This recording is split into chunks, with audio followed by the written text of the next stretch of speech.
Assalamualaikum warahmatullahi wabarakatuh. Halo teman-temanku sekalian, saya Putri Nirmala di sini berkesempatan untuk membahas salah satu jurnal dari karya Erman Arif, volume nomor 2 tahun 2019 yang berjudul Penerapan Sistem Terdistribusi sebagai Solusi Terhadap Permasalahan di Koperasi Indosat. Oke, langsung saja ke slide berikutnya. Jadi apa sih itu Kopindosat ataupun Koperasi Indosat? Jadi Kopindosat ini adalah sebuah badan usaha yang bergerak di berbagai bidang, baik itu perdagangan maupun jasa. Nah, Kopindosat juga ini merupakan salah satu perusahaan yang menyediakan layanan internet yang bisa kita katakan sebagai provider. Yang terkenal sekarang itu adalah Indosat Uridu. Jadi Kopindosat ini juga mendistribusikan kartu telekomunikasi, konstruksi telekomunikasi lainnya, jasa penyewaan, alat pemasaran dan periklanan, dan yang lainnya. Nah, gitu. Jadi, bagaimana dengan sistem terdistribusi? Apa sih itu sistem terdistribusi?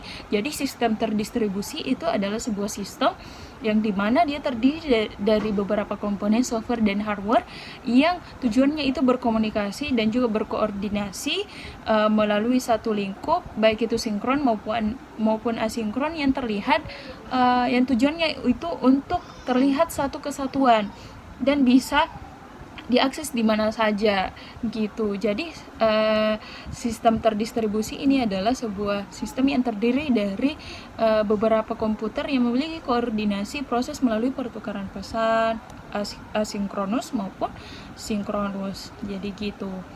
Nah, apa sih yang melatar belakangi masalah dari penelitian ini? Jadi sebagai badan usaha dengan kegiatan yang beragam, Kopindosat ini pasti membutuhkan sebuah sistem terdistribusi untuk mendukung semua pihak yang terlibat, baik itu dari segi administrasinya maupun dari segi penjualannya. Namun hingga saat ini Kopindosat itu belum memiliki sistem terdistribusi yang memadai. Memang sih Kopindosat ini sudah memiliki sistem, tapi sistemnya itu masih terpisah seperti yang bisa dilihat pada PPT, yaitu ST24. Apa sih itu ST24? ST24 itu merupakan sistem software pulsa yang digunakan pegawai Kopindosat untuk pengisian ulang pulsa Indosat. Nah, sedangkan si Civo ini adalah merupakan aplikasi yang digunakan pegawai Kopindosat untuk voucher fisik dan juga perdana. Jadi Civo ini dikhususkan untuk pengguna kartu perdana saja, tidak di jadi dia dipisahkan antara pengguna yang sudah lama dan juga pengguna yang perdana gitu. Nah, jadi penelitian ini itu bertujuan untuk mengatasi masalah yang disebabkan oleh sistem yang terpisah tadi dengan mengelompokkannya menjadi satu dalam sebuah sistem gabungan atau terdistribusi yang terkoordinasi di dalamnya. Dengan penggabungan ini, sumber daya komputasinya itu dapat bekerja secara bersama-sama dengan kapasitas yang lebih besar. Nah, selain itu, penelitian ini juga menyelesaikan masalah dalam pembuatan laporan dan akuntansi. Karena jika dipisah pasti akan ribet. Bagaimana stok, bagaimana penjualan yang ada yang pengisian ulang maupun yang perdana gitu. Nah, apa sih metode penelitian yang dipakai di dalam tesis ini, jurnal ini? Jadi penulis ini menggunakan pendekatan empiris, yang dimana pendekatan itu menggunakan fakta yang objektif, yang dimana itu diperoleh secara hati-hati, benar-benar terjadi, dan datanya itu didapat dari lapangan, yakni data yang diperoleh dari pihak Kopindosatnya tadi. Nah, slide selanjutnya yaitu hasil dan pembahasan. Nah, hasil penelitian ini menunjukkan bahwa peran sistem ST24 tadi dan Civo itu kurang optimal dalam mendukung semua pihak yang terlibat, baik itu hal administrasi maupun penjualan.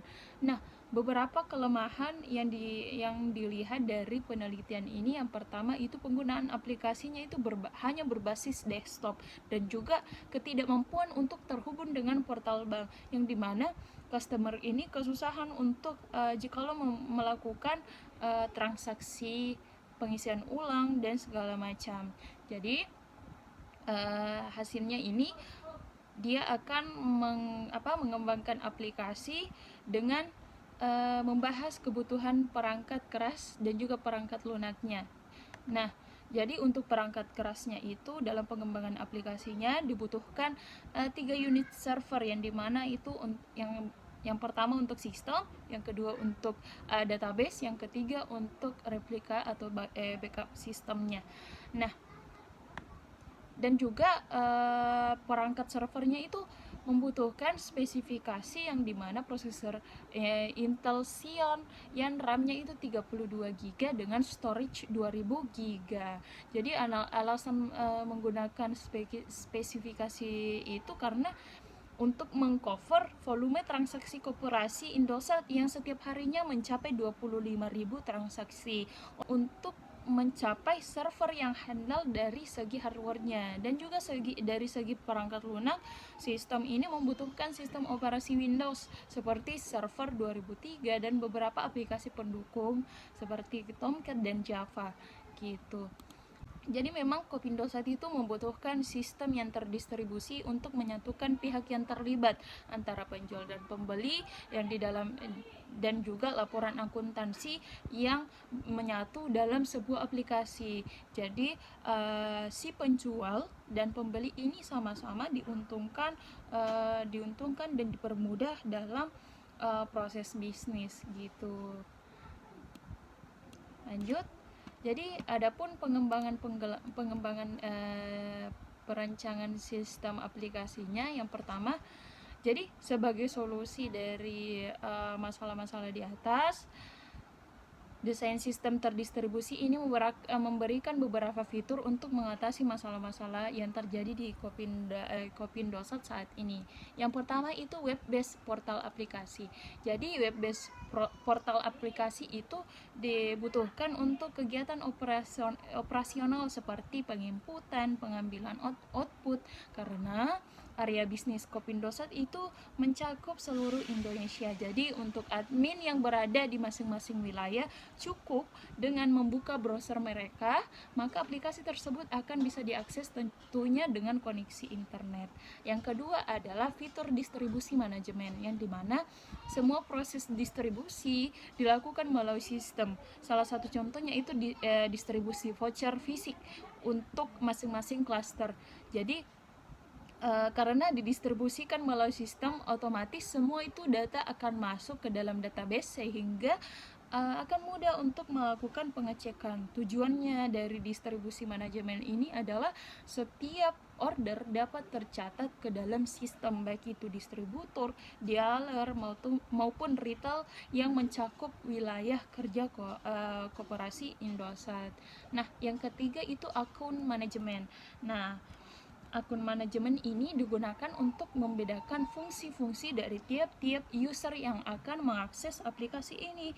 Jadi pada aplikasi ini user itu dibedakan menjadi 3. Yang pertama adalah super admin, yang kedua adalah admin, dan yang ketiga adalah user. Jadi tiap-tiap usernya ini menyesuaikan dengan kebutuhan dan job desk-nya masing-masing. Jadi sebenarnya fungsi dari akun manajemen ini adalah setiap user itu dapat mengelola akunnya masing-masing. Nah, yang keempat adalah inventory management. Nah, karena semua data itu terintegrasi pada satu sistem, diharapkan sistem ini dapat melakukan otomatisasi yang untuk melakukan inventory, dan hasil outputnya itu dapat langsung digunakan oleh accounting kapan saja dan di mana saja. Jadi tujuan dari inventory management ini adalah agar setiap pihak terkait dapat mengetahui persediaan stok sebelum melakukan penjualan, dan juga si customer ini bisa melihat stok apa saja yang masih tersedia.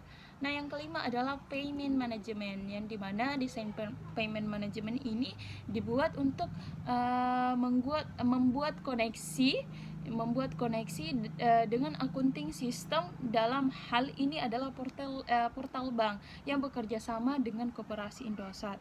Jadi payment management ini bekerja sama dengan portal bank supaya customer ini bisa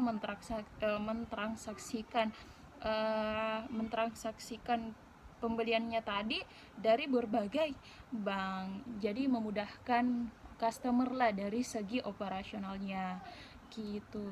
Yang keenam adalah reporting management, yang dimana manajemen reporting ini adalah tidak membutuhkan seseorang yang expert untuk menghasilkan data. Jadi dia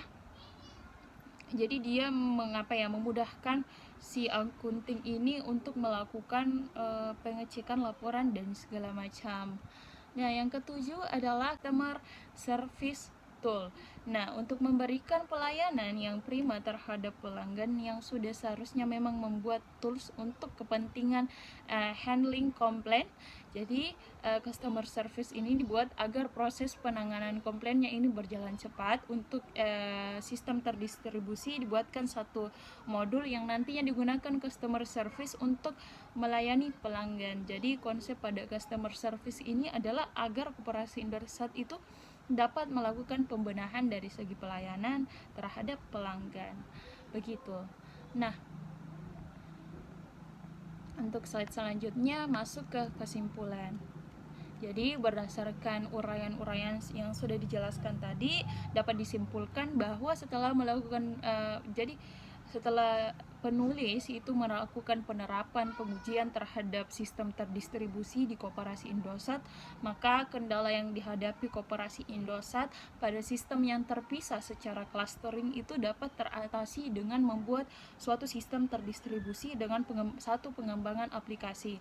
Dari segi operasionalnya juga seperti membuat laporan dan akuntansi itu sudah lebih baik dari sebelumnya, karena setelah dibuatnya aplikasi ini, untuk proses pembuatan laporannya itu tidak memerlukan waktu yang lama dan tidak memerlukan user yang memiliki keterampilan yang expert memang dari segi query-nya. Cukup dengan hanya mengklik saja menu, setelah itu report sudah bisa ditampilkan pada tool. Itu saja, terima kasih. Wassalamualaikum warahmatullahi wabarakatuh.